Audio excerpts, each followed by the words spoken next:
ठीक है, तो हम क्लास स्टार्ट करते हैं। Good evening everyone.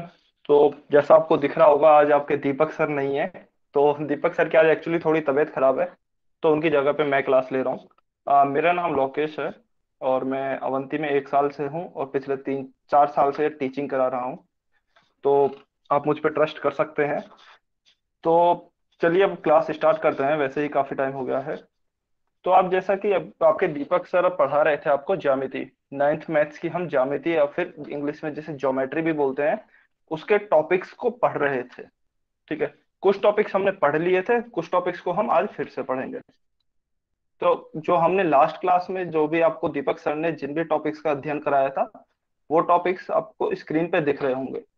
आपने लास्ट क्लास में 2 टॉपिक्स पढ़े थे, जिनमें से एक था समांतर रेखाओं पर तिर्यक रेखा, अंतः कोण गुण था जिसमें, और दूसरा पढ़ा था आपने ट्राइंगल, यानी कि त्रिभुज। जैसा कि हर क्लास में होता है कि आप जो जिन भी टॉपिक्स को पढ़ते हो पिछले क्लास में, उन उन टॉपिक्स के बेसिस पे आपका एक टेस्ट लिया जाता है या फिर एक क्वेश्चन होता है जिसे हम रिकॉर्ड टेस्ट बोलते हैं। तो आज भी वही होगा। तो इन दोनों टॉपिक्स पे आपको एक क्वेश्चन दिया जाएगा। आपको वो क्वेश्चन पोल सेक्शन में जाके उसका आंसर करना है।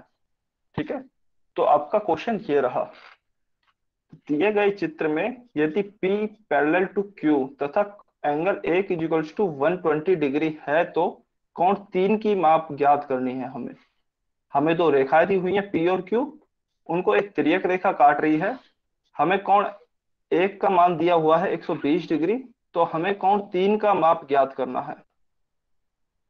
सभी बच्चे पोल सेक्शन में जाके आंसर करेंगे, कोई भी बच्चा कमेंट में आंसर नहीं करेगा। ठीक है, मैं इंग्लिश में भी एक बार पढ़ देता हूँ। In the given figure, if P is parallel to Q and angle 1 is equals to 120 degree, then find the measure of angle 3। ठीक है, आंसर आने लगे हैं। 3 बच्चों का आंसर, 4 बच्चों का आंसर आ चुके हैं, वेरी गुड। 6 बच्चों के आंसर आ गए हैं, बहुत ही बढ़िया, बहुत ही बढ़िया।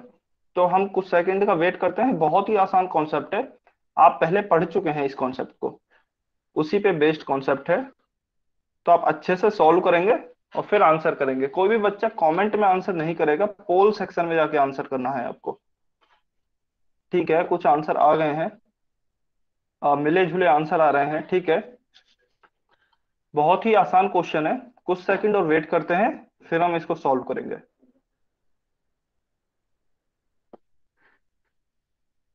ठीक है, 10 सेकंड और वेट करते हैं हम, फिर हम इसे सॉल्व करेंगे।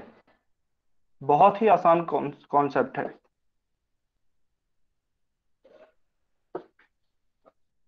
दिए गए चित्र में यदि P पैरेलल टू Q है, हमें दो रेखाएं दी हुई है P पैरेलल टू Q, और उसे एक तिर्यक रेखा काट रही है। तो हमें एंगल 3 की माप बतानी है।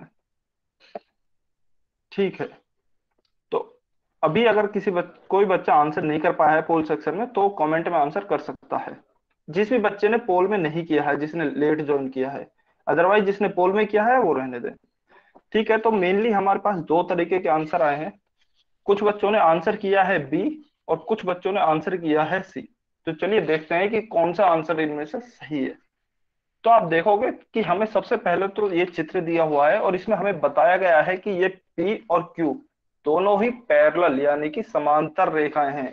यहाँ नीचे भी लिखा है P is parallel to Q, दोनों समांतर रेखाएं हैं। तो हमें इस कोण कोण 3 की माप बतानी है, कोण 3 की माप बतानी है। तो आप देख सकते हैं कि हमें कोण 1 की माप दी हुई है। ये वाला जो कोण है वो हमें दिया हुआ है 120 डिग्री का। तो अगर आप ध्यान से देखें, तो 1 और 3 में तो कोई संबंध नहीं है, लेकिन 1 और 2 कोण क्या हमें जाने पहचाने से लग रहे हैं। क्या आप बता सकते हैं कि ये दोनों कोण कौन से हैं? मैं ऑप्शन लिख देता हूं। अगर आपको लग रहे हैं ये शीर्षाभिमुख कोण है, तो आप एक एक लिख सकते हैं ऑप्शन में। नंबर 1 शीर्षाभिमुख कोण, और नंबर 2 आसन्न कोण। तो आपको ये कौन से कोण लग रहे हैं, कोण 1 और कोण 2? जल्दी से आप कमेंट करके बता दीजिए कि आपको कोण 1 और कोण 2 किस प्रकार के कोण लग रहे हैं। क्या ये शीर्षाभिमुख कोण है या फिर आसन्न कोण है? ठीक है, अच्छा कमेंट आ रहे हैं, कुछ बच्चे आंसर कर रहे हैं, कुछ एक लिख रहे हैं, कुछ दो लिख रहे हैं, मिले जुले आंसर आ रहे हैं। ठीक है, सभी बच्चे एक बार कमेंट करके बताएंगे कि एक और दो आपको किस प्रकार के कोण लग रहे हैं। क्या ये शीर्षाभिमुख कोण है या आसन कोण है? ठीक है, ज्यादातर बच्चों ने बिल्कुल सही जवाब दिया है कि ये शीर्षाभिमुख कोण है। जिन भी बच्चों ने नंबर दो का जवाब दिया है वो शायद थोड़ा कंफ्यूज हो रहे हैं। मैं एक बार शीर्षाभिमुख कोण बता देता हूँ जल्दी से, आपको दीपक सर ने बताया भी होगा कि मान लीजिए इस प्रकार दो रेखाएं एक दूसरे को काटती हैं, तो आमने सामने के जो कोण बनते हैं, कोण ये और या फिर अगर मैं बात करूं ये और ये शीर्षाभिमुख कोण होते हैं। जो मान लीजिए अगर मैं इनको नंबर देना चाहूं तो नंबर एक और नंबर दो ये शीर्षाभिमुख कोण है आपस में। और अगर मैं इनको देना चाहूं तो नंबर तीन और नंबर चार ये आपस में शीर्षाभिमुख कोण है। और आपको दीपक सर ने यह भी बताया होगा कि शीर्षाभिमुख कोण माप में एक दूसरे के बराबर होते हैं। यानी कि अगर मैं यहाँ पे लिखना चाहूं तो कोण एक बराबर होगा कोण दो के, और कोण तीन बराबर होगा कोण चार के। क्या ये समझ में आया कि सभी बच्चों को वाई और एन लिख के आप अपना कमेंट सेक्शन में आंसर कर सकते हैं? क्या ये समझ में आया कि सभी बच्चों को कि शीर्षाभिमुख कोण क्या होते हैं, एक और दो शीर्षाभिमुख कोण कैसे हुए हैं? क्योंकि आप देख सकते हैं कि ये वाली रेखा और ये वाली रेखा ये दोनों एक दूसरे को काट रही हैं, और एक और दो आमने सामने के बने हुए कोण हैं। एक और दो आमने सामने के बने हैं तो ये शीर्षाभिमुख कोण होंगे। क्या ये सभी बच्चों को समझ में आया क्या कि ये शीर्षाभिमुख कोण कैसे हैं? देखो कमेंट सेक्शन में आंसर करके बता दो सभी। ठीक है, ठीक है, समझ में आया। तो आपने ये भी पढ़ा होगा शीर्षाभिमुख अगर हैं तो शीर्षाभिमुख कोण बराबर होते हैं। तो कोण एक और कोण दो आपस में बराबर होंगे। कोण एक और कोण दो आपस में बराबर होंगे। चूंकि हमें दिया हुआ है कि एक की माप कितनी है 120 डिग्री, तो कोण दो भी कितना हो जाएगा हमारा 120 डिग्री। कोण दो की भी माप कितनी हो जाएगी 120 डिग्री। अच्छा, मैं यहाँ से कुछ इरेज कर देता हूँ जिससे कि आपको थोड़ा कंफ्यूजन ना हो। कोण दो हमारे पास कितना आ गया है 120 डिग्री। अब हमें निकालनी है कोण तीन की माप। कोण दो हमारे पास है 120 डिग्री का, ये मैं यहाँ पे लिख देता हूँ 120 डिग्री आ गया है। अब हमें कोण तीन की माप निकालनी है। तो जैसा कि आप देख सकते हैं आपने लास्ट क्लास में पढ़ा था इंटीरियर एंगल्स प्रॉपर्टी, अंतः कोण का गुण। तो P और Q ये आपस में यहाँ पे ये कौन से कोण है, अंतः कोण है। और जो दो और तीन है वो तिर्यक रेखा, इस वाली रेखा के एक ही तरफ के बने हुए कोण है। जो दो और जो तीन है वो एक ही तरफ बने हुए कोण है, इस तिर्यक रेखा के एक ही तरफ बने हैं। तो इन दोनों कोणों का योग 180 डिग्री होता है। ये आपने लास्ट क्लास में पढ़ा था। तो मतलब क्या होगा, एंगल दो प्लस एंगल तीन बराबर 180 डिग्री होगा। अब क्योंकि एंगल दो का मान तो हमने पहले ही निकाल लिया था 120 डिग्री, तो एंगल दो का मान हम 120 डिग्री रखेंगे। और एंगल तीन की जगह हमें निकालना है तो एंगल तीन की जगह एंगल तीन लिखेंगे। और ये होते हैं 180 डिग्री। तो एंगल तीन यहाँ पे क्या हो जाएगा, 180 डिग्री माइनस 120 डिग्री, ये आ जाएगा आपका 60 डिग्री। तो एंगल तीन का मान आपका क्या आ जाएगा, ये मैं यहाँ पे लिख रहा हूँ 60 डिग्री। क्या ये सभी बच्चों को समझ में आया क्या? समझ में आया तो आप वही लिख दीजिए कमेंट सेक्शन में, और समझ में नहीं आया तो एन लिख दीजिए।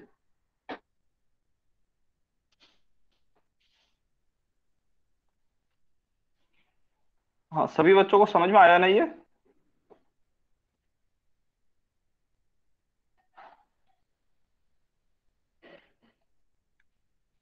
ठीक है, ठीक है, आप मुझे 1 मिनट का टाइम दीजिए। 1 मिनट का टाइम दीजिए आप मुझे।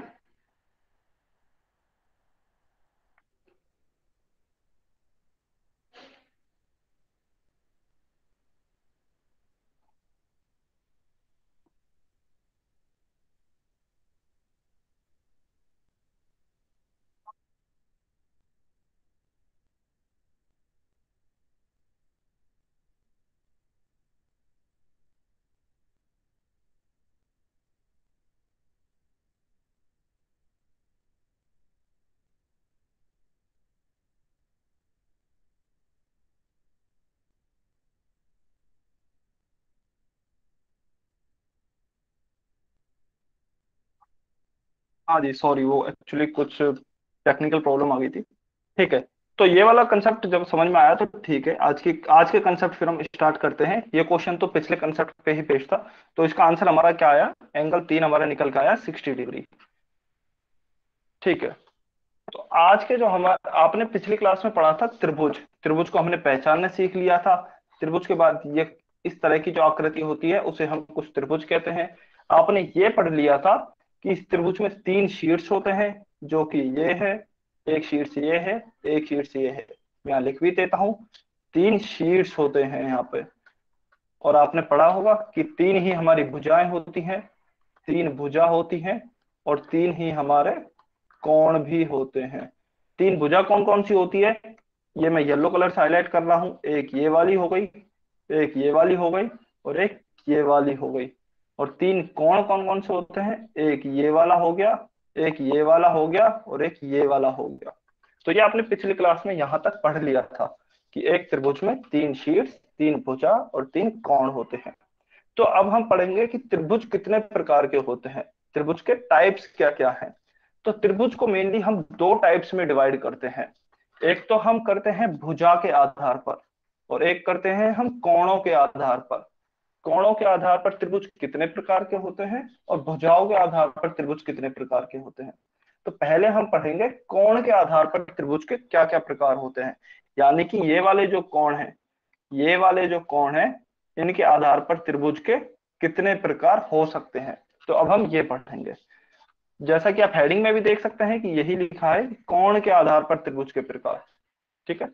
तो जैसा कि आप देख सकते हैं इस टेबल में, त्रिभुज के प्रकार 3 प्रकार के होते हैं कोणों के आधार पर। कोणों के आधार पर हमारे त्रिभुज 3 प्रकार के होता है। एक होता है न्यून कोण त्रिभुज, एक होता है समकोण त्रिभुज, और एक होता है अधिक कोण त्रिभुज। या फिर इंग्लिश में अगर मैं बोलूं तो एक होता है एक्यूट एंगल ट्रायंगल, एक होता है राइट एंगल ट्रायंगल, एंड एक होता है ऑब्ट्यूज एंगल ट्रायंगल। ठीक है। तो अब आपका क्वेश्चन होगा कि सर इनको क्या बोलते हैं, इनको कैसे पहचानेंगे। तो आइए हम एक एक करके अब इनको पढ़ेंगे। पहला होता है हमारा न्यून कोण त्रिभुज या फिर एक्यूट एंगल ट्रायंगल। इसकी डेफिनेशन क्या होती है, इसकी डेफिनेशन होती है कि यदि किसी त्रिभुज के सभी कोण 90 डिग्री से कम है, ये बहुत इंपॉर्टेंट है, 90 डिग्री से कम है, तो वह न्यून कोण त्रिभुज कहलाता है। यानी कि अच्छा, इससे पहले भी आपने पढ़ा ही होगा कि न्यून कोण क्या होता है। आपने कोणों के प्रकार में पढ़ा होगा कि जिसका मान 90 डिग्री से कम होता है, जिसका मान 90 डिग्री से कम होता है, वह हमारा न्यून कोण होता है। ठीक है। और हमारा अब इस त्रिभुज का क्या नाम है, न्यून कोण त्रिभुज। तो जो त्रिभुज के तीनों कोण होते हैं, वो हमारे तीनों ही कोण, एक ये वाला, एक ये वाला और एक ये वाला, ये तीनों ही कोण 90 डिग्री से कम होने चाहिए।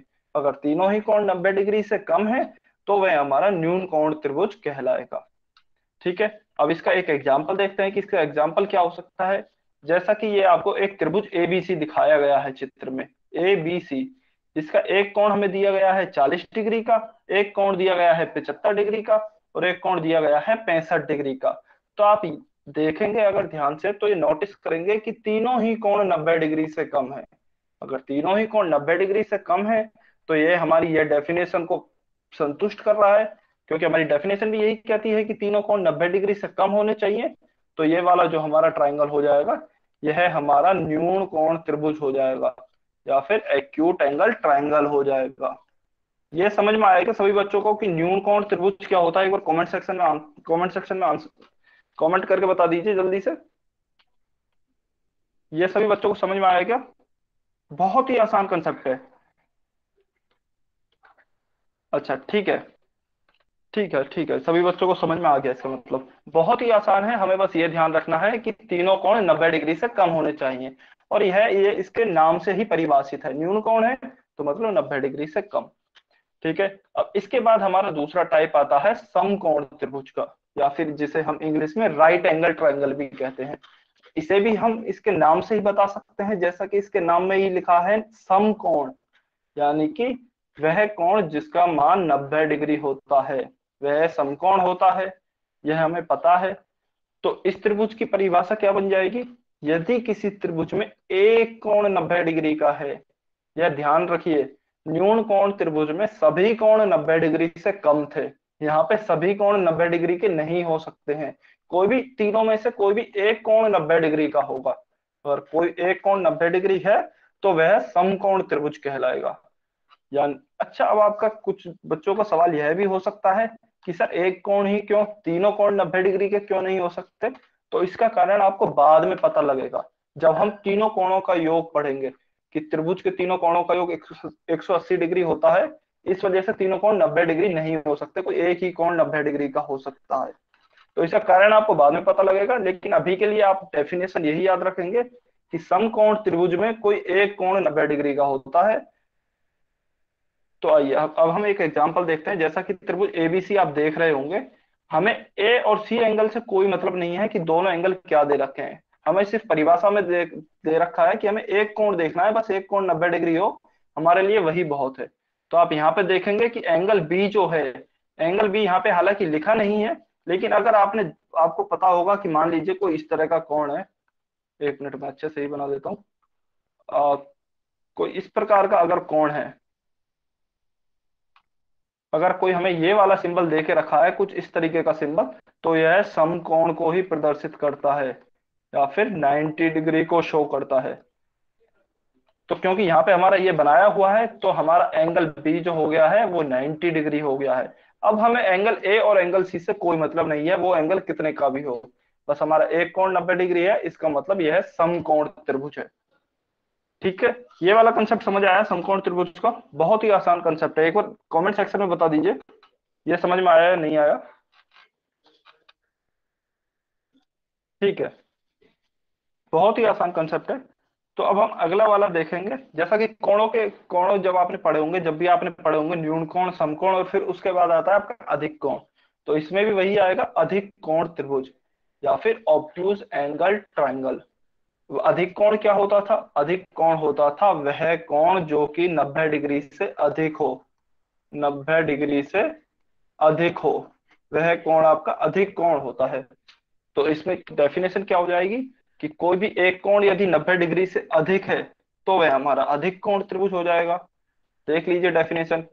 यदि किसी त्रिभुज में एक कोण की माप 90 डिग्री से अधिक है, सिर्फ एक कोण 90 डिग्री से अधिक होगा। अच्छा, आपको लगेगा कि सर दो कोण हो सकते हैं, तीन कोण 90 डिग्री से अधिक हुए, तो ऐसा कभी नहीं होगा। अगर 90 डिग्री से अधिक का कोण है तो वो सिर्फ एक ही कोण होगा, और वह कोण हमारा फिर वह त्रिभुज हमारा हो जाएगा अधिक कोण त्रिभुज। इसका अगर हम एग्जाम्पल देखें तो इसका एग्जाम्पल क्या होगा?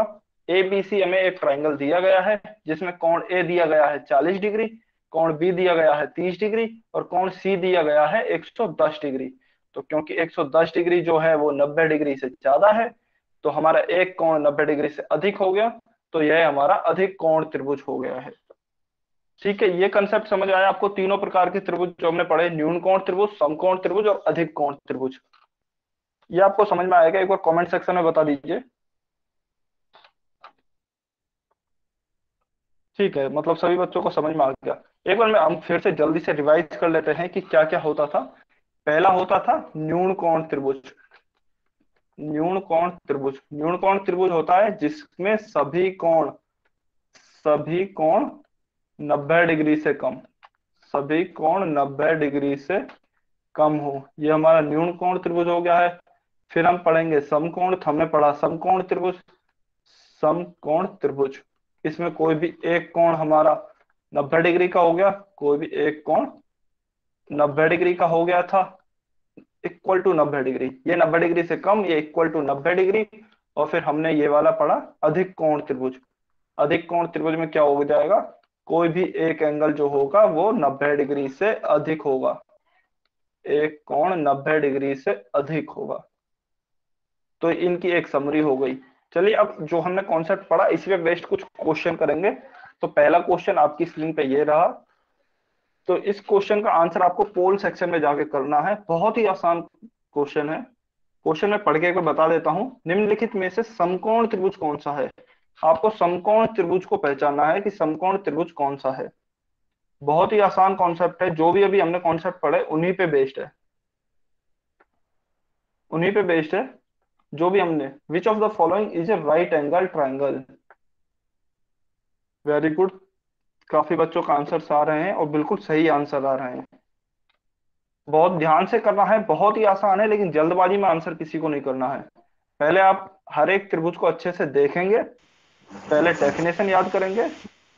अच्छा, कोई भी बच्चा अपने आप को अनम्यूट नहीं करेगा जब तक कि उसका कोई डाउट नहीं है। अगर आपका कोई डाउट है तो आप अपने आप को अनम्यूट करके डाउट पूछ सकते हो, लेकिन अगर डाउट नहीं है तो आप अपने आप को म्यूट पे रखेंगे। ठीक है, काफी काफी आंसर्स आ रहे हैं और काफी बच्चे सही आंसर दे रहे हैं। ठीक है, 10 सेकंड और रुकते हैं, फिर हम क्वेश्चन को सॉल्व करेंगे। निम्नलिखित में से समकोण त्रिभुज कौन सा है? समकोण त्रिभुज की हमें डेफिनेशन याद करनी है कि हमने क्या पढ़ा था। नाम से ही पता है जैसा कि समकोण दिया हुआ है। ठीक है, तो 10 सेकंड हो गए हैं, अब हम सॉल्व करते हैं क्वेश्चन। ठीक है, तो जैसा कि हमसे पूछा गया है कि समकोण त्रिभुज कौन सा है, और समकोण क्या होता है हमने अभी पढ़ा, और आपने कोणों के प्रकार में भी पढ़ा था। समकोण होता है 90 डिग्री का कोण। जो भी 90 डिग्री का कोण होता है उसे हम समकोण त्रिभुज कहते हैं। तो आपको बस ये देखना है कि इसमें से ये जो हमें चार ट्रायंगल दिए हुए हैं या फिर चार त्रिभुज दिए हुए हैं, इसमें से समकोण कौन सा है, इसमें से समकोण कौन सा है। तो अगर आप पहले वाला देखेंगे तो पहले वाले में तो हमें कुछ दिया ही नहीं है, या फिर अगर हमें दिया भी है तो ये एंगल दिया हुआ है। इन दोनों एंगल का तो कुछ बताया ही नहीं है, आर और एस तो हमें पता ही नहीं है। और क्यू एंगल दिया है, क्यू एंगल भी यह है, समकोण तो नहीं बन रहा, कुछ इस तरीके का तो नहीं बनाया हुआ। तो इसका मतलब ये तो नहीं है, क्योंकि यहाँ पे हमें समकोण नहीं दिया हुआ, ये कुछ इस तरीके का बनाया हुआ है, ना कि इस तरह का। तो यह तो नहीं होगा। अब हम आते हैं ऑप्शन बी पे। ऑप्शन बी अगर हम देखें तो एक दिया हुआ है हमें 46 डिग्री का, 46 डिग्री का। एक हमें दिया हुआ है 98 डिग्री का, 98 डिग्री का। और एक कोण दिया हुआ है हमें 30 डिग्री का। तो इनमें से भी कोई हमें 90 डिग्री के बराबर तो नहीं दिया हुआ। अगर 90 डिग्री के बराबर नहीं है तो भी ये समकोण नहीं होगा। फिर हम सी ऑप्शन पे आते हैं। सी ऑप्शन में हम देख सकते हैं कि सारे ही कोण हमको 60 डिग्री के बराबर के दिए हुए हैं। अगर सारे ही कोण 60 डिग्री है तो कोई भी कोण 90 डिग्री का तो नहीं है। और जब 90 डिग्री का कोई कोण नहीं है तो यह भी समकोण त्रिभुज नहीं है। फिर हम आते हैं ऑप्शन डी पे। ऑप्शन डी पे आप देखोगे तो कोण बी जो है वो हमें दिया हुआ है 90 डिग्री, कुछ इस तरह का बनाया हुआ है। यह कुछ इस तरह का बनाया हुआ है। तो यह हमारा 90 डिग्री दिया है। बस हमारा एक कोण 90 डिग्री हो गया, अब हमें दो कोणों से कोई मतलब नहीं है। अगर हमें एक कोण 90 डिग्री है तो इसका मतलब यही हमारा आंसर होगा। Option D is our answer. तो ऑप्शन डी हमारा आंसर हो गया। ये सभी बच्चों को समझ में आया क्या कि समकोण त्रिभुज हमने कैसे पहचाना? कमेंट सेक्शन में एक बार आंसर कमेंट करके बता दीजिए जल्दी से कि ये सब बच्चों को समझ में आया ना, किसी का कोई डाउट तो नहीं है। इसमें कुछ दो तीन बच्चों ने आंसर गलत दिए थे, तो उनको सबको समझ में आया ना मेनली। और तो सभी बच्चों के मेजरली आंसर सही थे, सभी बच्चों के। ठीक है, तो अब हम दूसरा क्वेश्चन करेंगे, इसी कॉन्सेप्ट पे बेस्ड है। काफी आसान क्वेश्चन है। तो ये है दूसरा क्वेश्चन कि दिए गए चित्र में कौन सा त्रिभुज दिखाया गया है। अच्छा, इसका आंसर भी आपको पोल सेक्शन में जाके ही करना है। आपको एक फिगर दिया गया है और उसमें आपको यह बताना है कि जो त्रिभुज दिखाया गया है वो किस प्रकार का त्रिभुज है, या फिर कैसा त्रिभुज हमें दिया गया है। टाइप बताना है, टाइप उन्हीं में से एक है जो आपको ऑप्शंस में दिए गए हैं।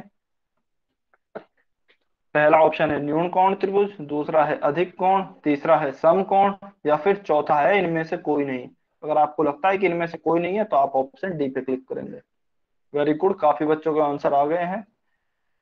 कुछ सेकंड हम और वेट करेंगे क्योंकि बहुत ही आसान कॉन्सेप्ट है और बहुत ही आसान क्वेश्चन है।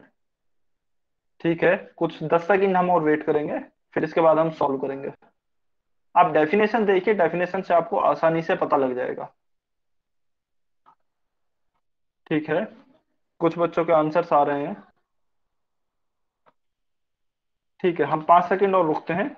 5, 4, 3, 2, 1, टाइम अप।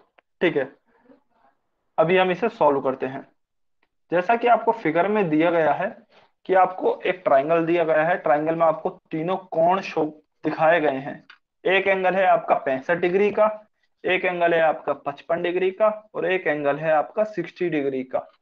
यानी कि अगर आप देखोगे तो तीनों ही कोण 90 डिग्री से कम है। 65 भी 90 डिग्री से कम है, 55 भी 90 डिग्री से कम है, और 60 भी 90 डिग्री से कम है। अगर तीनों ही कोण 90 डिग्री से कम है तो वह त्रिभुज न्यून कोण त्रिभुज होता है। हमने डेफिनेशन में पढ़ा था, 90 डिग्री से कम यानी कि न्यून कोण, 90 डिग्री तो सम कोण, 90 डिग्री से अधिक तो अधिक कोण। हमारा जो 90 डिग्री है ये मेन है, 90 डिग्री से ज्यादा गए तो हमारा आ जाएगा अधिक कोण, 90 डिग्री पे हो गए तो 90 डिग्री पे आ जाएगा हमारा सम कोण, अगर 90 डिग्री से कम के पे आए तो यह आ जाएगा हमारा न्यून कोण। क्योंकि यह 90 डिग्री से सारे कम है तो इसीलिए यह त्रिभुज हो जाएगा हमारा न्यून कोण त्रिभुज या फिर एक्यूट एंगल ट्राइंगल। ये कंसेप्ट सभी को समझ में आया क्या कि कोण के बेसिस पे हम ट्राइंगल्स को कैसे क्लासिफाई कर सकते हैं, या फिर क्या क्या टाइप्स होते हैं ट्राइंगल्स के on the basis of angles. ठीक है, सभी बच्चे एक बार अगर किसी का डाउट। अच्छा, एक बच्चे ने लिखा है अंशुल शर्मा ने नो कि नहीं आया। दोबारा से समझा दो सर सभी, ये तीनों के तीनों कोण। अच्छा, तीनों के तीनों कोण आपको समझ में नहीं आए।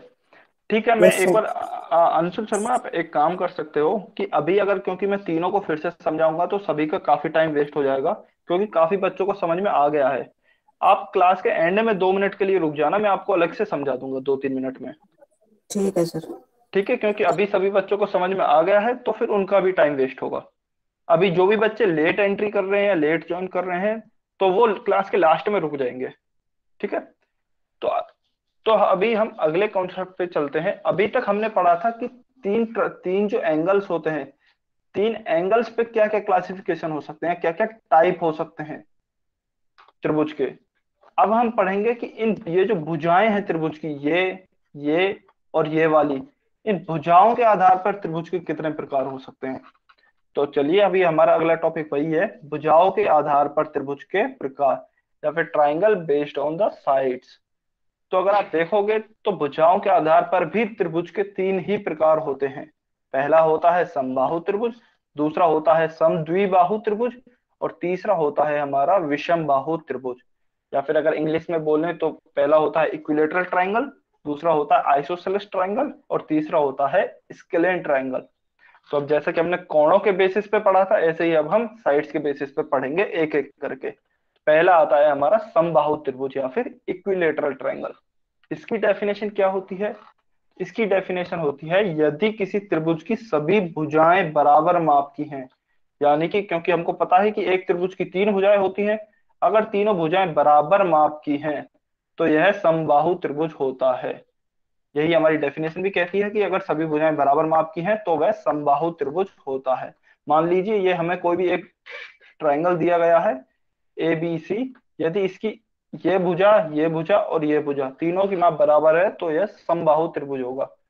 जैसा कि आप देख भी सकते हैं एग्जाम्पल में कि ए बी सी एक हमें ट्राइंगल दिया गया है, हमें ए बी भी दी हुई है ए सेंटीमीटर। अब यहाँ ए की जगह कुछ भी हो सकता है, ये सिर्फ एग्जाम्पल के तौर पे आपको दिखाया गया है। ए की जगह 2 3 4 कुछ भी हो सकता है, लेकिन जो यहाँ होगा वही यहाँ होगा और वही यहाँ होगा, क्योंकि तीनों भुजाओं की जो माप है वो बराबर होनी चाहिए। इसलिए ए सेंटीमीटर ही यहाँ है, ए सेंटीमीटर ही यहाँ है और ए सेंटीमीटर ही यहाँ है, इसलिए यह एक समबाहु त्रिभुज है। अब रियल लाइफ में क्या हो सकता है? रियल लाइफ में ये हो सकता है कि हमें कुछ इस प्रकार का ट्राइंगल दिया गया हो, मान लीजिए इसका नाम है पी क्यू आर, ये हमें दी गई हो 2 सेंटीमीटर, और ये भी हमें दी गई हो 2 सेंटीमीटर, और ये भी हमें दी गई हो 2 सेंटीमीटर। हमें बस ये देखना है मिलजुला के कि क्या तीनों जो हमें साइड्स हैं ट्राइंगल की वो बराबर हैं या नहीं। अगर तीनों बराबर हैं तो वो समबाहु त्रिभुज या फिर इक्विलेटरल ट्राइंगल है, और अगर तीनों बराबर नहीं है तो वो समबाहु त्रिभुज नहीं है।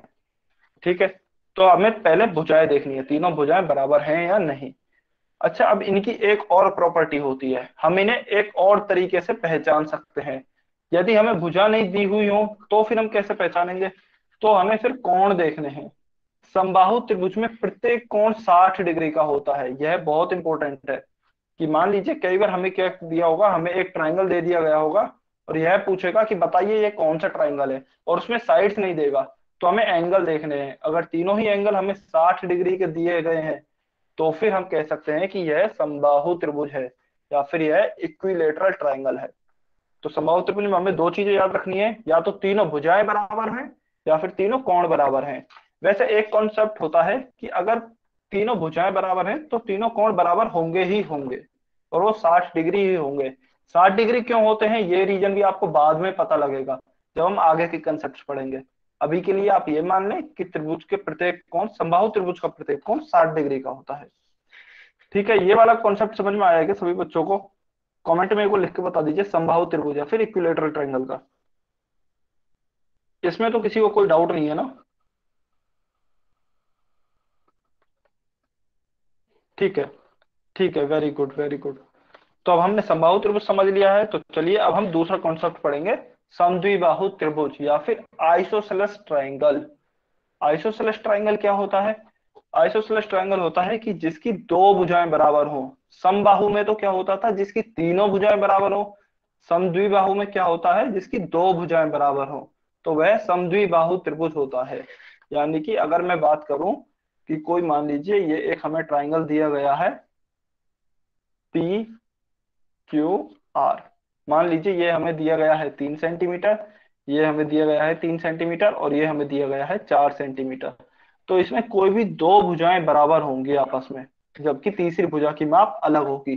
अगर दो भुजाएं बराबर हैं तो वह समद्विबाहु त्रिभुज या फिर आइसोसेलेस ट्रायंगल कहलाएगा। तो जैसा कि एक एग्जांपल में हम देख भी सकते हैं कि इसमें ए बी का माप दे रखा है A सेंटीमीटर, इसमें ए सी का माप दे रखा है A सेंटीमीटर, और इसमें बी सी का माप जबकि दे रखा है B सेंटीमीटर, ए नहीं है। तो यानी कि ए बी और ए सी तो, ए बी और ये, एक मिनट में कलर चेंज कर लेता हूँ, ए बी और ए सी ये तो हमें दी हुई है A सेंटीमीटर, लेकिन जो बी है वो हमें अलग दी हुई है, बीसी हमें अलग दी हुई है, 20 सेंटीमीटर दी हुई है। तो मतलब दो भुजाओं की माप सेम है जबकि तीसरी भुजा की माप अलग है। तो इसलिए यह समद्विबाहु त्रिभुज यानी कि आइसोसेलेस ट्रायंगल होगा। ठीक है, अब इसे अगर हम कोणों के आधार पर पहचानना चाहें तो कोणों के आधार पर इसे कैसे पहचान सकते हैं? तो इसे हम इस तरीके से पहचान सकते हैं कि जो बराबर भुजाएं हैं, इसमें दो भुजाएं बराबर होती हैं, तो जो बराबर भुजाएं हैं, बराबर भुजाओं के सामने वाले कोण भी बराबर होते हैं। जैसा कि आप देख सकते हैं ए बी के सामने वाला कोण कौन सा है? अच्छा चलिए ये बताइए, ए बी के सामने वाला कोण कौन सा होगा? आपने सम्मुख कोण का कंसेप्ट पढ़ा होगा, मैं यहाँ लिख भी देता हूं, ए ए, दूसरा बी एंड तीसरा सी। ए बी ये वाली जो भुजा है, ये वाली, इसके सामने का कोण कौन सा होगा? कमेंट सेक्शन में आप आंसर करके बता सकते हैं कि इसके सामने का कोण कौन सा होगा। ए होगा, बी होगा, या फिर सी होगा? ए बी के सामने, ए बी के सामने वाला कोण। कमेंट सेक्शन में आप आंसर करके बता सकते हैं बच्चे।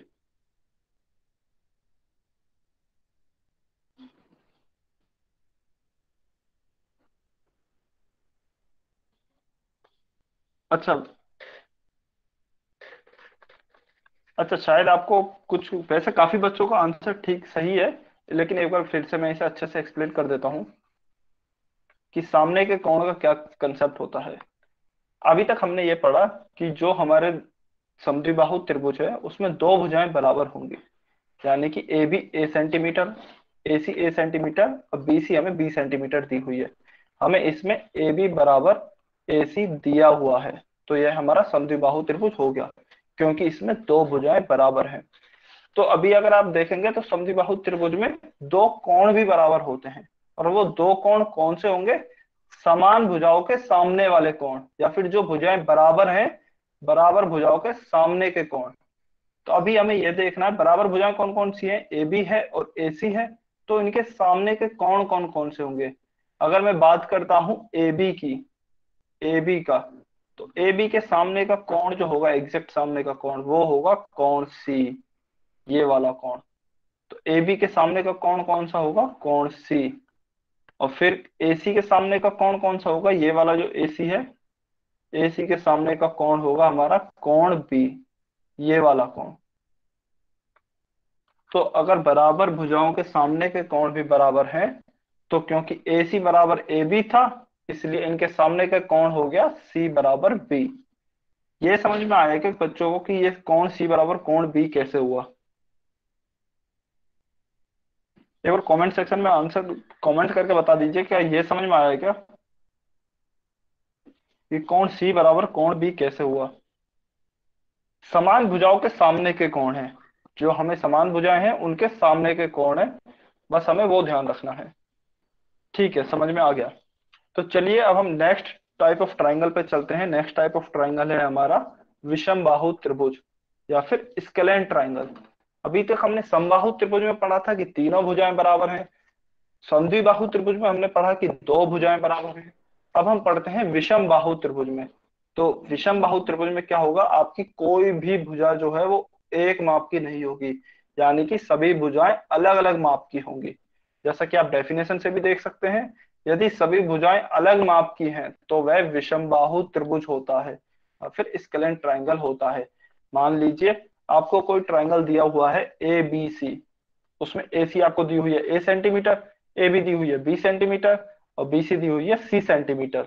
तो इसका मतलब इसमें तीनों ही भुजाएं अलग अलग माप की दी हुई हैं, तो इसका मतलब यह विषम बाहु त्रिभुज है। अगर हम एक और एग्जांपल की बात करें, सपोज अगर हमें एक एग्जांपल दे, इस तरीके से क्वेश्चन दे दिया है पी क्यू आर। मान लीजिए पी आर 2 सेंटीमीटर दे दिया है, पी क्यू 3 सेंटीमीटर दे दिया है और क्यू आर 4 सेंटीमीटर दे दिया है। तो अगर हम देखें तो P Q 2 centimetre, P sorry P Q 3 centimetre, P R 2 centimetre और क्यू आर 4 सेंटीमीटर, तीनों ही भुजाएं अलग अलग माप की हैं। अगर तीनों ही भुजाएं अलग अलग माप की हैं तो यह हमारा विषम बाहु त्रिभुज होगा। यह तो हो गया भुजाओं के आधार पे। लेकिन अगर हम कोण से पहचान करना चाहें तो कैसे करेंगे? तो ऐसा कर सकते हैं कि विषम बाहु त्रिभुज में क्योंकि तीनों भुजाएं अलग अलग हैं तो तीनों कोण भी अलग अलग होंगे। जैसा कि इसमें लिखा भी हुआ है, विषम बाहु त्रिभुज में सभी कोण भी अलग माप के होते हैं। मतलब सभी भुजाएं भी अलग माप की और सभी कोण भी अलग माप के। तो वह त्रिभुज हमारा विषम बाहु त्रिभुज या फिर स्केलेन ट्राइंगल होता है। ठीक है, ये बहुत ही आसान कंसेप्ट है। चलिए एक बार जल्दी से डिवाइज कर लेते हैं, या फिर मैं आपको एक शॉर्ट ट्रिक भी बता देता हूँ, अगर बच्चों को याद नहीं रहता है तो हम नाम से पता लगा सकते हैं। हमने अभी तक क्या क्या पढ़ा? समबाहु, समद्विबाहु और एक विषम बाहु। यह अगर कोई बच्चे याद नहीं रख पाते हैं तो उनके लिए जस्ट एक ट्रिक है। जैसा कि आप नाम से बता सकते हैं, जैसा कि अगर आप समबाहु में देखें तो सम का मतलब क्या होता है? सम का मतलब होता है समान, और बाहु का मतलब क्या होता है? भुजा। तो अगर किसी त्रिभुज की समान भुजाएं हैं या फिर तीनों भुजाएं समान हैं तो वह होता है हमारा समबाहु त्रिभुज, या फिर इसे इंग्लिश में बोलते हैं इक्विलेटरल ट्राइंगल। और अगर समान भुजाएं हैं तो समान कोण भी होंगे। तो इसका मतलब क्या होगा? इसका मतलब हो गया समबाहु त्रिभुज में तीनों भुजा समान और तीनों कोण समान। और इसमें बस आपको ये याद और रखना है कि प्रत्येक कोण कितना होता है। प्रत्येक, एक मिनट में इसे फिर से लिख देता हूं कि इसमें ये और याद रखना है कि ये जो तीनों कोण समान होते हैं, इसमें से प्रत्येक कोण 60 डिग्री का होता है। प्रत्येक कोण 60 डिग्री का होता है सिर्फ समबाहु त्रिभुज में। विषम बाहु और समद्विबाहु त्रिभुज में हम नहीं बता सकते कि एंगल कितने कितने होते हैं, लेकिन समबाहु त्रिभुज में हम बता सकते हैं कि प्रत्येक कोण 60 डिग्री का होता है। तो इस तरीके से नाम से आप याद रख सकते हैं, समबाहु से सम से समान और बाहु से भुजा। इसी तरीके से हम समद्विबाहु में देखें तो सम सम का मतलब तो हो गया समान, द्वि यहाँ पे एक्स्ट्रा है, द्वि का मतलब हो गया है दो, और बाहु का मतलब हो गई है भुजा। तो अगर इसकी हम डेफिनेशन बनाना चाहें तो जिसकी दो भुजा समान है वह हमारा समद्विबाहु त्रिभुज हो गया। और जब दो भुजा समान है तो दो ही कोण भी समान होंगे।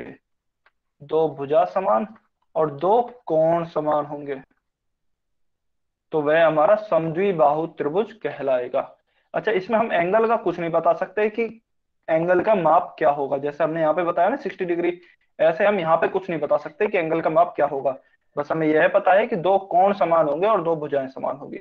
फिर अगर हम विषम बाहु में देखें तो विषम बाहु में आप देखोगे कि ऐसा सम नाम का कोई वर्ड ही नहीं है जिससे समान आ सके। जब सम नाम का है ही नहीं, बल्कि सम के आगे वी और लग गया है तो विषम, सम का उल्टा होता है विषम। तो विषम का मतलब हो गया एक तरीके से आपका अलग अलग, जिस अलग अलग। और बाहु का मतलब हो गया है आपकी भुजा, जिसकी सारी भुजा अलग अलग हैं, वह आपका हो गया विषम बाहु त्रिभुज। और जब सारी भुजा अलग अलग तो सारे कोण भी अलग अलग। तो यहाँ पे हम लिख सकते हैं इसकी डेफिनेशन में, अलग भुजा होती हैं, अलग माप की भुजा होती हैं, और अलग ही माप के कोण भी होते हैं, वह हमारा विषम बाहु त्रिभुज होता है। तो इस तरीके से आप नाम से भी याद रख सकते हैं, नाम से भी क्लियर हो जाता है। ये ये सभी बच्चों को तीनों टाइप समझ में आए क्या? समबाहु, समद्विबाहु और विषम बाहु, इक्विलेटरल, आइसोसेलेस और स्केलिन।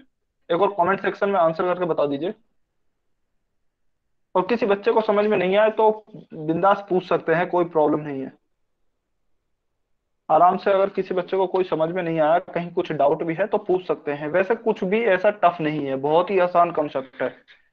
हम नाम से ही बता सकते हैं। समबाहु मतलब जिसकी समान भुजा, समद्विबाहु जिसकी दो भुजा समान, और विषम बाहु जिसकी सारी भुजाएं अलग अलग। ठीक है, ठीक है, समझ में आ गया है? तो फिर अब हम क्वेश्चन करेंगे इस पे बेस्ड। ठीक है, तो इस पे बेस्ड पहला क्वेश्चन आपका यह रहा। सभी बच्चे कमेंट सेक्शन में जाके अपना, सॉरी कमेंट सेक्शन में नहीं, पोल सेक्शन में जाके आंसर करेंगे। कमेंट सेक्शन में आंसर कोई नहीं करेगा, पोल सेक्शन में जाके आंसर करेंगे सभी बच्चे इसका। बहुत ही आसान क्वेश्चन है। चित्र में आपको एक त्रिभुज दिया गया है, आपको बस यह बताना है कि यह त्रिभुज किस प्रकार का है। विच triangle is shown in the figure. आप ध्यान से देखेंगे, आप नाम से डेफिनेशन खुद बना सकते हैं। आपको पता है हर एक त्रिभुज की डेफिनेशन क्या होती है। किसी बच्चे को याद नहीं है तो वो नाम से भी जा सकता है, नाम से आराम से पता लग सकता है। और उसके बाद आपको आंसर करना है। वेरी गुड, काफी बच्चों के आंसर आ रहे हैं। बहुत ही आसान सवाल है, बहुत ही आसान सवाल है। काफी बच्चों के आंसर, कमेंट में कोई बच्चा आंसर नहीं करेगा। सुशील के नाम से जो भी बच्चा है, आप पोल सेक्शन में जाके आंसर कीजिए, कमेंट में आंसर नहीं करोगे आप। अच्छा, कुछ सेकंड और रुकते हैं, 15 सेकंड और रुकते हैं। वैसे तो बहुत ही आसान सवाल है, 15 सेकंड और रुकते हैं, फिर हम इसे सॉल्व करेंगे। ठीक, अच्छा, सुशील नाम से बच्चे ने, किसी ने हैंड रेज किया है। जी, आपका कोई डाउट है क्या? सुशील नो नाम से सर। जो बच्चा है। No sir. अच्छा, गलती से हो गया, ठीक है। जी सर, हाँ जी। ठीक है, ठीक है। अच्छा, सभी बच्चे आंसर करेंगे, सभी बच्चे आंसर करेंगे। 5 सेकंड और रुकते हैं। 5, 4, 3, 2, 1। ठीक है, ठीक है। तो वैसे सभी बच्चों ने जिन भी बच्चों ने आंसर किया है, बिल्कुल सही आंसर किया है। एक बार हम देख लेते हैं। हमें एक त्रिभुज दिया गया है एबीसी, जिसमें से हमें एसी भुजा की लंबाई दी हुई है 5 सेंटीमीटर, एबी की भी दी हुई है 5 सेंटीमीटर, जबकि हमें बीसी की दी हुई है 4 सेंटीमीटर। तो यहां से हम बोल सकते हैं कि ए बी बराबर ए सी दिया गया है हमें, क्योंकि ए बी भी 5 सेंटीमीटर है, बी सी भी 5 सेंटीमीटर है, जब, सॉरी, ए सी भी 5 सेंटीमीटर है, जबकि बी सी 4 सेंटीमीटर है। तो हमें ए बी बराबर ए सी दिया गया है। इसका मतलब क्या हुआ? इसका मतलब ये हुआ कि इसकी दो भुजाएं बराबर हैं। इसका मतलब है कि इसकी दो भुजाएं बराबर हैं। और अगर दो भुजाएं बराबर हैं तो अब हम डेफिनेशन पे चलते हैं। विषम बाहु, विषम बाहु में तो सारी भुजाएं अलग अलग होती हैं, विषम बाहु में तो सारी भुजाएं अलग अलग होती हैं। तो यह तो हमारा नहीं होगा। समद्विबाहु, हाँ, समद्विबाहु में अगर हम देखें तो सम का मतलब था समान, द्वि का मतलब था दो, और बाहु का मतलब था भुजा। तो इसमें दो भुजाएं बराबर होती हैं, और इसमें दो भुजा बराबर होती हैं। और हमें जो ट्रायंगल दिया गया है एबीसी, उसमें भी हमारी दो भुजाएं बराबर है। तो इसका मतलब हमारा आंसर क्या हो जाएगा? समद्विबाहु त्रिभुज, या फिर आइसोसेलेस ट्रायंगल। यह हमारा आंसर हो गया, समद्विबाहु त्रिभुज या फिर आइसोसेलेस ट्रायंगल। अब एक क्वेश्चन और करते हैं, इसी पे बेस्ड, इन्हीं कॉन्सेप्ट पे बेस्ड है। इसका आंसर भी आपको पोल सेक्शन में करना है, कमेंट सेक्शन में कोई भी बच्चा आंसर नहीं करेगा। एक त्रिभुज दिया गया है, वो है बताना है कि किस प्रकार का त्रिभुज है। यह भी बहुत ही आसान क्वेश्चन है, बहुत ही आसान क्वेश्चन है यह भी। सभी बच्चे कमेंट सेक्शन में आंसर करेंगे इसका, सॉरी, पोल सेक्शन में आंसर करेंगे, कमेंट सेक्शन में आंसर कोई नहीं करेगा। आराम से, जल्दबाजी कोई नहीं करेगा, जल्दबाजी कोई भी बच्चा नहीं करेगा। पहले आप ध्यान से देखेंगे कि त्रिभुज कौन सा है, हमें भुजाएं दी हुई हैं, भुजाओं की माप कैसी दी हुई हैं, फिर हम डेफिनेशंस को याद करेंगे, फिर हम टिक करेंगे। जो भी हमारा सही आंसर है उसे पोल सेक्शन में जाके मार्क करेंगे। ठीक है। सुशील नाम से जो भी बच्चा है वो फिर से कमेंट सेक्शन में आंसर कर रहे हैं। सुशील नाम से जो भी बच्चा है वो फिर से कमेंट सेक्शन में आंसर कर रहे हैं। आप पोल सेक्शन में जाके आंसर कीजिए। आपका आंसर नहीं तो रिकॉर्ड नहीं होता है। आप कमेंट सेक्शन में आंसर करते हैं तो आपका आंसर रिकॉर्ड नहीं होता है। आप पोल सेक्शन में जाके आंसर कीजिए। ठीक है। 5 सेकंड और रुकते हैं, फिर सॉल्व करेंगे हम। 5 4 3 2 1। Time up. ठीक है। वैसे तो बहुत ही आसान कॉन्सेप्ट है। जैसा कि आप देख सकते हैं कि हमें एक ट्राइंगल दिया गया है एबीसी। अभी इसमें ए बी हमें दी हुई है 4 सेंटीमीटर, हमें एसी भी दी हुई है 4 सेंटीमीटर, और हमें बीसी भी 4 सेंटीमीटर दी है इस बार। यानी कि हमें एसी बराबर ए बी बराबर बीसी, तीनों ही भुजाएं बराबर दे दी हैं। और तीनों ही भुजाएं किसके बराबर दे दी हैं? 4 सेंटीमीटर। हालांकि हमें इससे कोई मतलब नहीं है, लेकिन हमें बस ये पता लगाने में हेल्प कर रहा है कि तीनों ही भुजाएं बराबर हैं। और जब तीनों ही भुजाएं बराबर हैं तो अब हम डेफिनेशंस पे चलते हैं। विषम बाहु में तो हमें पता है कि सारी भुजाएं अलग अलग होती हैं। सम द्विबाहु में, सम मतलब समान, द्वि मतलब दो, यहाँ पे दो भुजाएं बराबर होती हैं। और अगर हम समबाहु देखें तो सम का मतलब समान और बाहु का मतलब भुजा, यानी कि इसमें जो है वो तीन भुजा बराबर होती हैं। तीनों भुजा इसमें बराबर होती हैं। तो हमारा आंसर क्या हो जाएगा? समबाहु, यानी कि इक्विलेटरल ट्राइंगल। अच्छा, अगर हम डी ऑप्शन की बात करें तो डी ऑप्शन दे रखा है हमें समकोण त्रिभुज। अब समकोण त्रिभुज तो हमारा पहले वाला कॉन्सेप्ट पे था, तो लेकिन ऑप्शन तो हो सकता है। लेकिन अगर हम इसकी डेफिनेशन देखें तो इसकी डेफिनेशन तो थी जिसमें एक कोण समकोण हो, जिसमें एक कोण समकोण हो। लेकिन यहाँ तो हमें कोई कोण नहीं दिया गया है, कोई कोण के बारे में कोई बात ही नहीं की हुई है। तो हम यह नहीं बता सकते कि ये समकोण है या नहीं। वैसे भी समकोण त्रिभुज को होने के लिए एक कोण 90 डिग्री दिया हुआ होना चाहिए। तो हम समकोण त्रिभुज के बारे में कुछ नहीं कह सकते। वैसे नहीं होगा, अगर आपने ध्यान से पढ़ा है तो यह समबाहु त्रिभुज है, और समबाहु त्रिभुज का प्रत्येक कोण 60 डिग्री का होता है। आपको ध्यान हो तो हम यह भी बता सकते हैं कि इसका प्रत्येक कोण 60 डिग्री का होगा, ना कि 90 डिग्री का। और अगर 90 डिग्री का नहीं होगा तो यह समकोण त्रिभुज भी नहीं होगा। तो हमारा आंसर क्या हो गया? समबाहु त्रिभुज या फिर इक्विलेटरल ट्राइंगल। चलिए, ये नेक्स्ट क्वेश्चन है और आज का लास्ट क्वेश्चन है। इसे ध्यान से सॉल्व करेंगे और आंसर अपना पोल सेक्शन में जाके करेंगे। सुशील नाम से जो भी बच्चा है वो ध्यान रखेंगे, पोल सेक्शन में जाके आंसर करेंगे। कमेंट में आंसर नहीं करना है। बहुत ही आसान क्वेश्चन है। आप पहले ट्राइंगल देखेंगे, ट्राइंगल में आपको साइड्स क्या दी हुई है। एबीसी आपको ट्राइंगल दिया गया है और क्वेश्चन पूछा गया है कि चित्र में कौन सा त्रिभुज दिखाया गया है। विच triangle is shown in the figure. Yes, काफी बच्चों के आंसर आ रहे हैं और अभी तक काफी बच्चों ने सही जवाब दिए हैं। इनफैक्ट मैक्सिमम बच्चों ने सही जवाब दिया है। बिल्कुल। 10 सेकंड और रुकते हैं, बहुत ही आसान कॉन्सेप्ट है। 10 सेकंड और रुकते हैं। सुशील नाम से जो भी बचा है प्लीज अपने आप को म्यूट कर लीजिए। अगर आपका कोई डाउट है तो आप अपने आप को अनम्यूट कर सकते हैं। समकोण। आपका कोई डाउट है क्या सुशील नाम से? समकोण सर, समकोण। आप पहली बार क्लास अटेंड कर रहे हो क्या सुशील नाम से जो भी बच्चा है? हाँ जी, हाँ जी। ये हैंडीकैप है सर। ओके। हाँ जी। ठीक है, ठीक है। तो एक काम करेंगे, आप पोल सेक्शन के बाद अपना आंसर कमेंट में लिख देना। लेकिन आप ठीक। बीच में, जब मैं बोल दूंगा आपको उसके बाद आप कमेंट में लिख सकते हो अपना आंसर। ठीक है सर। ठीक है। ठीक है सर, ओके। ठीक। 5 सेकंड और रुकते हैं। 5 4 3 2 1। Time sir. ठीक है। काफी बच्चों ने सही जवाब दिया है, सिर्फ एक बच्चे ने गलत जवाब दिया है। तो देखते हैं इसका आंसर क्या होगा।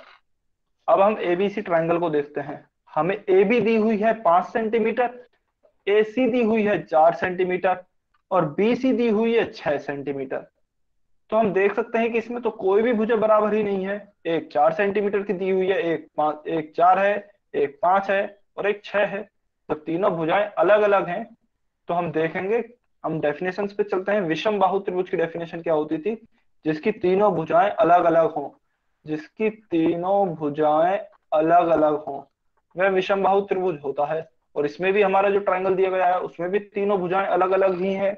जब तीनों भुजाएं अलग हैं तो यह हमारा हो जाएगा पहला ही ऑप्शन, विषम बाहु त्रिभुज या फिर स्केलेन ट्राइंगल। यह हो जाएगा हमारा ऑप्शन ए, विषम बाहु त्रिभुज। अच्छा, किसी बच्चे को इनमें डाउट है क्या? अभी तक हमने जो भी पढ़ा वो इसमें किसी भी बच्चे को डाउट है क्या, समबाहु, विषम बाहु, समद्विबाहु त्रिभुज में? अगर इसमें किसी बच्चे का कोई डाउट नहीं है तो एक क्वेश्चन मैं लिख रहा हूं जल्दी से। वो क्वेश्चन अच्छा क्वेश्चन है, थोड़ा ध्यान से करेंगे। ठीक है, मैं एक आपको क्वेश्चन दे रहा हूं और उसके ऑप्शंस भी लिखूंगा, आप उसको कमेंट सेक्शन में जाके बोल सकते हैं। सॉरी, उसको कमेंट सेक्शन में जाके आप अपना आंसर लिख सकते हैं। ये हमें कोई भी एक ट्राइंगल दिया गया है, ए बी सी। मान लीजिए ये एंगल हमें दिया गया है 70 डिग्री, ये एंगल भी हमारा दिया गया है 70 डिग्री, ये एंगल भी हमारा दिया गया है 40 डिग्री का। तो हमें बताना है कि यह त्रिभुज किस प्रकार का है, यह त्रिभुज किस प्रकार का है। मैं ऑप्शन लिख देता हूं, विषम बाहु, या फिर इसको इंग्लिश में बोलते हैं हम scalene triangle. Scalene triangle option आप एक दो तीन ऐसा करके लिख सकते हैं। दूसरा हमारा ऑप्शन है समद्विबाहु त्रिभुज, इसका आप कमेंट सेक्शन में आंसर कर सकते हैं। समद्विबाहु, या फिर इसे हम बोलते हैं आइसोसेलेस ट्राइंगल। और अगर तीसरा अगर मैं बोलूं तो समबाहु त्रिभुज, या फिर इसे बोल सकते हैं हम equilateral triangle. Equilateral equilateral triangle.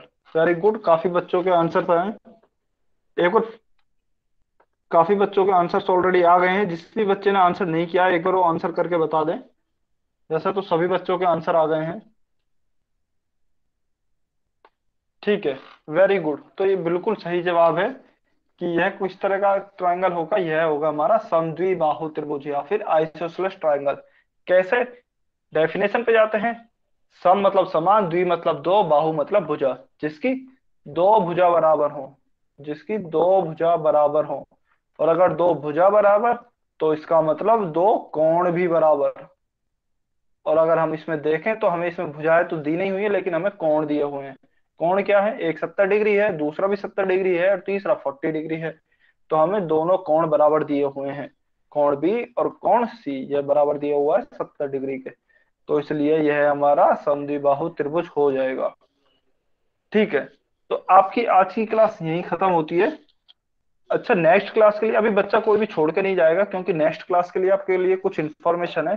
क्योंकि नेक्स्ट क्लास आपकी थर्सडे को होती थी और थर्सडे को इस बार दिवाली है, तो ऑब्वियसली आप सब लोग दिवाली सेलिब्रेट करेंगे। तो आपकी थर्सडे को ये वाली क्लास नहीं होगी। अभी आपकी जो नेक्स्ट क्लास है वो अगले मंगलवार को ही होगी, अगले मंगलवार को ही होगी, नेक्स्ट ट्यूसडे को। ठीक है, इस वाले थर्सडे को क्योंकि दिवाली है तो दिवाली के लिए आप सबकी छुट्टी है, तो दिवाली वाली क्लास आपकी नहीं होगी। ठीक है, अब दिवाली की छुट्टियां हैं क्योंकि, तो कुछ होमवर्क तो बनता है। तो हालांकि बहुत ज्यादा होमवर्क नहीं देंगे लेकिन हम कुछ होमवर्क आपको देंगे। एक मिनट में अपनी स्क्रीन शेयर कर देता हूँ। मैं आपको होमवर्क बता देता हूँ कि क्या होमवर्क होगा आपके लिए। आपको मेरी स्क्रीन अभी नहीं दिख रही होगी, आपको एक मिनट वेट करना होगा। ठीक है, तो अभी सबको मेरी स्क्रीन दिख रही है ना? तो आपके लिए जो होमवर्क होगा वह होगा आपकी वर्कशीट नंबर 27। यह आपका कौन से चैप्टर में होगा? 9MO7 त्रिभुज नाम से जो चैप्टर है उसमें होगा आपका। आप सभी नोट कर लेंगे अपना होमवर्क। और इसमें आपको कौन कौन से कॉन्सेप्ट सॉल्व करने हैं? पहला कॉन्सेप्ट 6, जो आज हमने पढ़ा था, कोण के आधार पर त्रिभुजों का नामकरण, जो हमने पढ़े थे, न्यून कोण, अधिक कोण, समकोण। ये वाला सेक्शन आपको सॉल्व करना है। उसके बाद आपको करना है कॉन्सेप्ट 7, विषमबाहु त्रिभुज का कॉन्सेप्ट।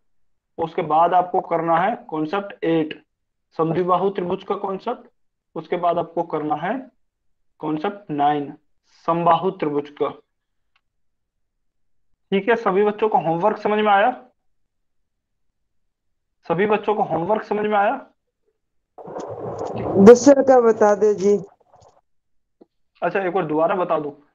आपका जो 9, आपको जो वर्कशीट मिली होगी उसमें 9MO7 7 चैप्टर का नाम होगा त्रिभुज। 9MO7 उसका कोड होगा। ठीक है, तो उसमें अगर आप जाओगे, अच्छा आप पेज नंबर पे मत देखिए, पेज नंबर कुछ अलग हो सकते हैं आपकी वर्कशीट में और मेरी वर्कशीट में पेज नंबर अलग हो सकते हैं। तो आप कंसेप्ट नंबर लिख लीजिए, कंसेप्ट नंबर होगा कंसेप्ट 6 आपकी 9MO7 त्रिभुज की वर्कशीट में। कंसेप्ट 6 होगा कोण के आधार पर त्रिभुजों का नामकरण। आपको एक ये कंसेप्ट सॉल्व करना है, फिर आपका होगा कॉन्सेप्ट 7 विषमबाहु त्रिभुज, ये कॉन्सेप्ट सॉल्व करना है। फिर होगा कॉन्सेप्ट 8 समद्विबाहु त्रिभुज, ये कॉन्सेप्ट सॉल्व करना है। और फिर होगा कॉन्सेप्ट 9 सम समबाहु त्रिभुज या फिर इक्विलेटरल ट्राइंगल। तो ये चार कॉन्सेप्ट हैं, ये चार के चार कॉन्सेप्ट आपको सॉल्व करने हैं। ठीक है, अभी समझ में आया? कब विजय जी पूछ हाँ रहे जी, हाँ थे। जी। ठीक है, तो आपकी नेक्स्ट क्लास नहीं होगी, नेक्स्ट क्लास आपकी अभी ट्यूसडे को ही होगी, अगले ट्यूसडे को। थर्सडे वाली क्लास दिवाली के कारण छुट्टी है आपकी। अभी जिन भी बच्चों को, कुछ बच्चों को शायद डाउट आ रहा था, तो वो बच्चे रुक जाएंगे, बाकी बच्चे जा सकते हैं। गुड नाइट जी, sir. Good happy night, happy Diwali. Diwali, happy Diwali, happy Diwali, happy Diwali, good night. ठीक है, जिन बच्चों को डाउट था वो बच्चे अभी रुक जाएंगे। Happy Diwali sir. Happy Diwali, happy Diwali, good night, bye sir. Bye bye, bye bye. जिन भी बच्चों को डाउट था वो बच्चे रुक जाएंगे। Bye bye, happy Diwali.